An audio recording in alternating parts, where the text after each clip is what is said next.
പിള്ളേരെ അപ്പൊ നമ്മൾ ഇന്ന് നോക്കാൻ പോകുന്നത് കെമിസ്ട്രിയിലെ 4ാം ചാപ്റ്റർ റിഡോക്സ് റിയാക്ഷൻ റിഡോക്സ് പ്രവർത്തനങ്ങളാണ്. അപ്പൊ നമ്മൾ മുൻപത്തെ ക്ലാസ്സുകളിൽ പഠിച്ചിട്ടുണ്ട് എന്താണ് റിയാക്ഷനുകൾ, എന്താണ് പ്രവർത്തനങ്ങൾ. അപ്പൊ ഒരു റിയാക്ഷനിൽ നമ്മൾ ഒരുപാട് മാറ്റങ്ങൾ നമുക്ക് കാണാൻ സാധിക്കും. അപ്പൊ എന്തൊക്കെയായിരിക്കും മാറ്റങ്ങൾ കാണാൻ സാധിക്കാം, അറിയുന്നവര് പറയാം.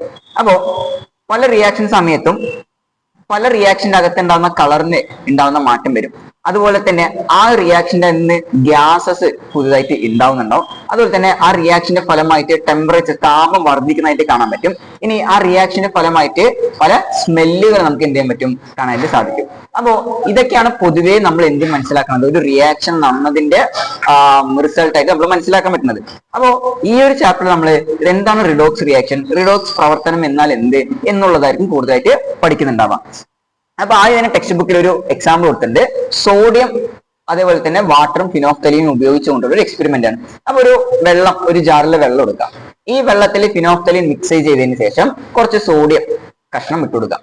അപ്പൊ എന്താണ് നമ്മൾ ഇന്ന് മനസ്സിലാക്കുന്നത്, എന്തായിരിക്കും ആ റിയാക്ഷൻ ഉണ്ടാവാം? അപ്പോ ഈ സോഡിയം ഈ വെള്ളത്തിൽ ഇട്ട ഉടനെ തന്നെ ആ വെള്ളത്തിനകത്തുനിന്ന് ഒരു ബബിൾസ്, ഒരു ചെറിയ കുമിളകള് ഉണ്ടാവും. മാത്രമല്ല ആ ഒരു വെള്ളം ചൂടാവുകയും ചെയ്യുന്നുണ്ടാവും, ഒരു ചെറിയ രീതിയിൽ ഒരു ഹീറ്റും പ്രൊഡ്യൂസ് ചെയ്യുന്നുണ്ടാവും. മാത്രമല്ല ഈ വെള്ളത്തിന്റെ ഉള്ളിൽ നമ്മളൊരു ഫിനോഫ്തലീൻ ഇട്ടിട്ടുണ്ടായിരുന്നു. ഈ ഫിനോഫ്തലീന്റെ കളറ് പിങ്ക് അഥവാ ചുവപ്പ് കളറായി മാറുകയും ചെയ്യും എന്നാണ് പറയുന്നത്. അപ്പോ ഈ റിയാക്ഷന്റെ അകത്ത് ഒരുപാട് പ്രവർത്തനം കാണാൻ സാധിച്ചു. കളറ് മാറി, ഒരു ഗ്യാസ് കുമിളകൾ ഉണ്ടാവുന്നു, അതുപോലെ തന്നെ താപം ടെമ്പറേച്ചർ ഉണ്ടാവുന്നു. അപ്പൊ ഒരുപാട് റിസൾട്ട് നമുക്ക് ഈ റിയാക്ഷൻ നമുക്ക് കാണാൻ പറ്റി. ഇനി ചില സമയങ്ങളിൽ ഈ സോഡിയം ഈ വാട്ടറിൽ അളവ് കൂടിക്കഴിഞ്ഞാൽ ചില സമയത്ത് ആ ഒരു ചെറിയൊരു പൊട്ടിത്തെറിയോ അല്ലെങ്കിൽ ഒരു തീയോ നമുക്ക് എന്ത് ചെയ്യാൻ പറ്റും, കാണാനായിട്ട് സാധിക്കും. അപ്പോ ഒരു റിയാക്ഷനിൽ നിന്ന് നമുക്ക് ഒരുപാട് കാര്യങ്ങൾ നമുക്ക് എന്ത് ചെയ്യാൻ പറ്റുന്നുണ്ട്, മനസ്സിലാക്കാനായിട്ട് പറ്റുന്നുണ്ട്. ഇനി എൻ്റെ ഒരു ചോദ്യമാണ്, ഈ സോഡിയത്തിന്റെ അകത്ത് ഈ വെള്ളത്തിൽ സോഡിയം ഇട്ട സമയത്ത് ഈ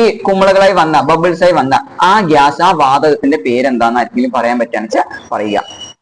ഇനി ഈ ഇക്വേഷന്റെ, അതായത് ഈ എക്സ്പെരിമെന്റ് പ്രധാന ടോപ്പിക് എന്ന് പറയുന്നത് ഈ ഇക്വേഷൻ ആണ്. ഈ ഇക്വേഷൻ എല്ലാവരും നിർബന്ധമായിട്ട് പഠിച്ചിരിക്കണം.